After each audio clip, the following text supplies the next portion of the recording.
ദൈവികമായ രക്ഷയും കരുണയും നമ്മുടെ പേരിലുണ്ടായിരിക്കട്ടെ. വിശുദ്ധ ഖുർആൻ സൂറത്തുൽ ബഖറ വചനം 89.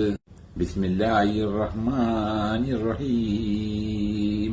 വലമ്മാ ജാഅഹും കിതാബുൻ മിൻ ഇൻദില്ലാഹി മുസദ്ദിഖുൻ ലിമാ മഅഹും വകാനൂ മിൻ ഖബ്ലു യസ്തഫ്തിഹൂന അലല്ലദീന കഫറൂ ഫലമ്മാ ജാഅഹും മാ അറഫൂ കഫറൂ ബിഹി ഫലഅ്നതുല്ലാഹി അലൽ കാഫിരീൻ.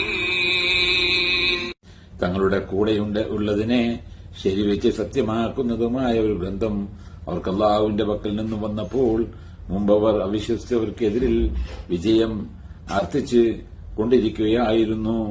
അതെ, അങ്ങനെ അവർക്കറിയാവുന്ന ആ കാര്യം അവർക്ക് വന്നപ്പോൾ അവരതിൽ അവിശ്വസിക്കുകയായി. ആകയാൽ ആ വിശ്വാസികളുടെ മേൽ അല്ലാഹുവിന്റെ ശാപമുണ്ടായിരിക്കും.